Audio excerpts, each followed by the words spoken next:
E o governo federal lançou um novo pacote de crédito imobiliário na semana passada. Você acompanhou aqui no CNN Money.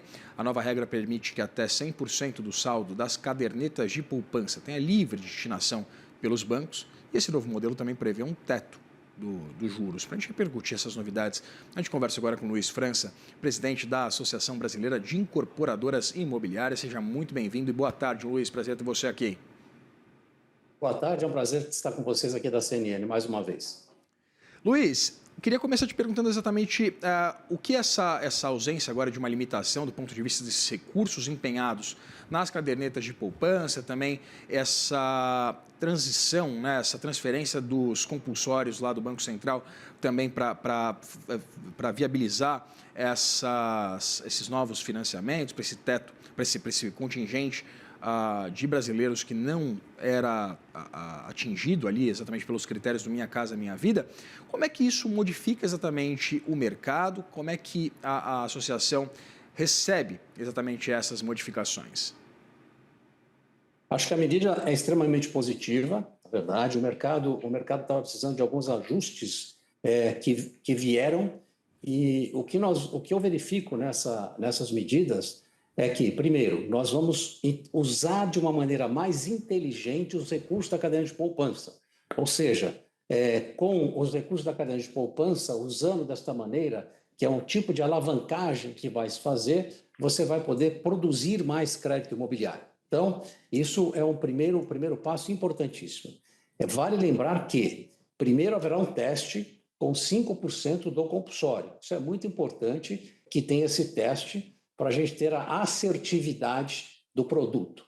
O teste significa que, ao final de 2026, deveremos sentar e discutir se há necessidade de algum ajuste desse modelo. Então, é um modelo inteligente, é um modelo que traz aqui uma inclusão de pessoas para tomar mais financiamento. Houve uma alteração importante, que é o teto do SFH, que estava em 1,5 milhão já há bastante tempo, há 7 anos, foi alterado para 2.250.000. Você imagina só, uma pessoa que comprou uma casa há 7 anos atrás, o valor de 1,5 milhão, se essa mesma família quisesse comprar hoje, 1,5 milhão, ele não ia comprar a mesma casa. Então, houve uma correção do teto, o que vem muito, muito a favor da necessidade que se tem das famílias brasileiras de fazerem as suas aquisições. Luiz, essa elevação do teto do SFH de 1,5 para 2.250.000, né? Ele está em linha exatamente com essa correlação, se a gente parar para pensar nos grandes centros, Rio, São Paulo, Brasília, com essa correlação de renda para esse patamar entre 12 e 18 mil reais, né, de renda familiar. Queria entender exatamente essa correlação entre aquilo que esse contingente da população recebe, é capaz de pagar e, evidentemente, também essa correlação com o preço dos imóveis. Essa balança, ela está agora equilibrada? Essa balança ela traz um equilíbrio. Lembra que o teto é 2.250, mas a gente pode trabalhar com valores menores, a partir de 600, 700 mil reais. Isso não tem problema nenhum. O teto é 2.250.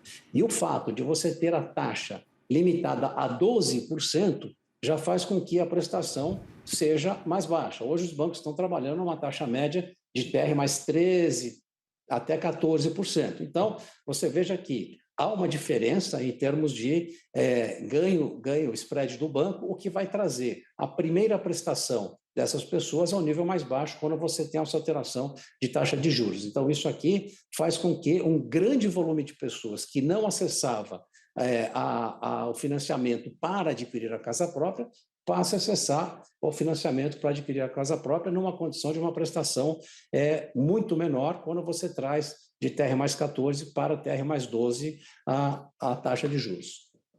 Pensando exatamente nessa sensibilidade a um cenário de juros bastante restritivos, a gente sabe que o mais penalizado sempre é a classe média. A gente vê que exatamente essa sensibilidade ela é menor para aqueles de renda mais alta e, evidentemente, há esse juro subsidiado por meio exatamente de programas como Minha Casa Minha Vida também para aqueles que têm vencimentos menores. Eu queria entender exatamente como é que fica esse contingente agora de mercado, se a gente para pensar em empreendimentos, em lançamentos que visem exatamente esse contingente da classe média. A gente tem uma perspectiva de um incremento bastante significativo, por exemplo, de novos lançamentos, de novos aportes, novas compras de apartamentos, imóveis, casas, enfim. E queria entender se a gente não pode acompanhar, mesmo com esse juro subsidiado, com esse juro de 12%, um impacto inflacionário nesses novos empreendimentos. Não, você não traria um impacto inflacionário nos novos empreendimentos de maneira nenhuma, porque você tem as empresas hoje, elas têm um land bank bastante importante, estão preparadas para lançar. E outro fato importantíssimo é que o estoque no médio padrão está em 13 meses. Então, quando você tem um estoque de 13 meses, é um estoque baixo. Então, ou seja, você só vai ter um problema de aumento de preço, como você falou, de inflação de preço de imóvel, se você tem uma escassez de imóvel. Nós não temos escassez de imóvel, temos um estoque de 13 meses e com os lançamentos que virão, tá certo? Nós teremos produto para suprir toda a necessidade, toda a demanda que deverá existir com essas mudanças do governo. Luiz, eu queria falar um pouquinho sobre a expansão do mercado de crédito. Se a gente não pode acompanhar algum tipo de manutenção dos juros elevados, né, nesse patamar completamente restritivo de 15%, exatamente porque o governo lança a mão de diversas medidas para ampliar o acesso a crédito, seja o crédito consignado, sejam outras medidas exatamente fomentem o nível de atividade econômica, e a gente está tratando exatamente sobre compra de imóveis, né, que movimentam um valor bastante significativo. A gente não pode ver exatamente uma pressão do ponto de vista do nível de atividade que force o Banco Central a manter esses juros em patamar mais restritivo por mais tempo? Quando você fala no crédito imobiliário, não. O crédito imobiliário ele não traz inflação, na verdade, né? O crédito imobiliário, quando você dá o crédito para as pessoas, elas vão comprar um imóvel, tá certo? E isso não deve gerar nenhuma inflação. Então, como isso não gera inflação, eu acho que a operação de crédito imobiliário em si, ela não deve afetar nenhuma mudança do governo com relação a qualquer eventual redução de taxa de juros que esperamos que ocorra. Sim, que será muito importante para a economia brasileira. Se você for olhar hoje, os juros no Brasil eles estão altos, e o que significa esses juros altos? Você imagina empresas que estão endividadas já há uns 2 anos, como é que elas estão sobrevivendo pagando essa taxa de juros? Então, é importantíssimo que a gente veja para a economia brasileira realmente uma redução de taxa de juros para que nós possamos não aumentar os problemas com as empresas que já estão entrando em recuperação judicial. Isso é muito ruim para a economia brasileira e acho que a redução de taxa de juros ela vai ser importante para a economia brasileira como um todo e é isso que a gente espera. Obviamente, tem passos importantes também, como reforma administrativa e tudo mais, mas o Brasil ainda tem uma posição de segundo país em termos de maior taxa de juros do mundo. Então, com esses números, a gente espera que no ano que vem comece a haver uma redução da taxa de juros no mercado brasileiro. Essa nova medida, né, essas novas modalidades, novos mecanismos ali para concessão de crédito imobiliário, eles podem impactar o preço dos aluguéis exatamente de forma indireta, aumentando esse apetite, por exemplo, de um contingente que não era atingido, né, pelo Bolsa Família, não, pelo Minha Casa Minha Vida, que agora pode trocar exatamente essa modalidade, né? O cara mora de aluguel, hoje ele pode, quem sabe, encontrar alguma solução ali para finalmente adquirir um imóvel. A gente pode ver algum tipo de impacto do ponto de vista do preço dos aluguéis? Olha, você fez uma pergunta fantástica, porque nos últimos 5 anos, o aluguel ele subiu muito mais do que a inflação. E nós fizemos uma pesquisa junto com a Brain, e nessa pesquisa veio que 37% das pessoas que querem comprar imóvel, elas querem comprar imóvel porque elas querem sair do aluguel. E quando eu falo que o aluguel subiu mais do que a inflação, o aluguel subiu 60% mais do que a inflação. Então, você imagina a situação de uma pessoa que morava no imóvel e teve o seu aluguel majorado de 60% em 5 anos. Então, este é um dos grandes motivos que faz com que as pessoas também vão às compras de imóveis. Luiz, eu queria entender se a gente já consegue mensurar em números o impacto exatamente para as construtoras, para as incorporadoras, desse novo contingente que agora tem uma capacidade maior, né? Pelo menos uma facilitação para acessar essas linhas de crédito e, como você dizia agora, né? Finalmente comprar, adquirir um imóvel. A gente já consegue mensurar em números, em dados, quais são as projeções, as perspectivas de incremento desses lançamentos, dessas compras? A perspectiva dada pelo governo é que você tem um incremento de financiamento de 37 bilhões de reais. Então, é um incremento bastante importante e você traz um grande número de famílias realmente para o jogo naquele jargão popular. Então, essa medida realmente ela vem de encontro à inclusão, a trazer o maior número de famílias na aquisição dos imóveis. 37 bilhões é um número bastante importante quando a gente vê o tamanho do crédito imobiliário hoje, né? Então, isso vai trazer realmente um grande benefício para toda a sociedade brasileira.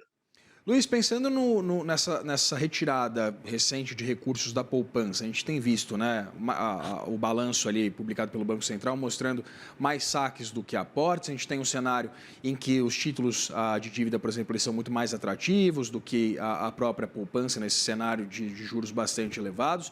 A gente tem algum tipo de risco de funding para essa proposta a partir exatamente desse incremento de 100%, né? Ou seja, os bancos podem definir o quanto eles podem ofertar desse montante nas cadernetas de poupança para concessão de crédito. A gente tem algum tipo de risco para que esse programa ele não se torne efetivo?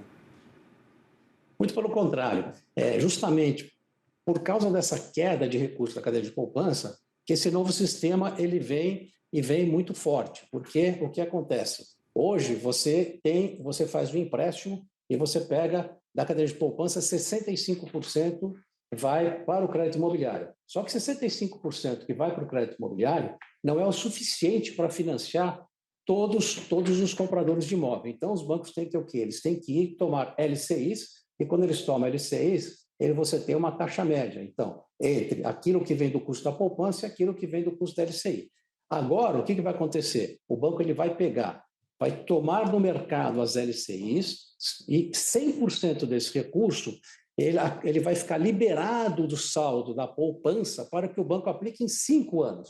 Esse recurso ele era travado por 12 anos. Então, com isso, você tem esse sistema de alavancagem. Então, você vai ter um benefício que vai de 5 a 7 anos e que este benefício ele irá alavancar muito mais operações. Além disso, a gente espera que a taxa de juros caia. Com a queda da taxa de juros, o mercado vai poder também se financiar através das chamadas LCIs. Então, este movimento feito pelo Banco Central do Brasil, ele é muito positivo, inclusive, ele vai ajudar a redução do saldo da cadeia de poupança.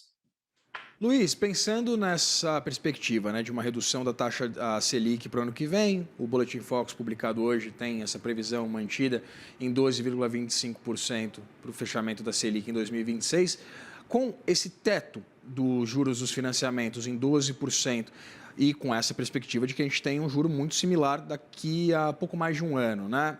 Essa medida ela não se torna um pouco datada exatamente para 2026, que trata-se de um ano eleitoral? Não, o teto de juros é o máximo que pode se cobrar quando a gente fala em TR mais 12. Existe uma competição muito grande pelo mercado imobiliário. Os bancos realmente eles brigam para financiar seus clientes. O crédito imobiliário virou um negócio muito importante para todas as instituições financeiras. Então, se a taxa de juros cair para 12,25, como você falou, o que vai acontecer? Os bancos, naturalmente, eles deverão operar abaixo de TR mais 12. Tá? Isso é mercado, e o mercado vai se comportar dessa maneira. Então, eu acho que queda de taxa de juros no ano que vem, nesse nível de 12,25 que você está falando, eu acho que nós vamos ver, sim, operações abaixo de TR mais 12%, em função da competição dos bancos. Conversei com Luiz França, presidente da Associação Brasileira de Incorporadoras Imobiliárias. Agradeço muito, Luiz, pela disponibilidade de conversar com a gente aqui no Money. Eu que agradeço, estar mais uma vez aqui com vocês. Muito obrigado e bom dia para vocês todos. Bom dia, ótima semana.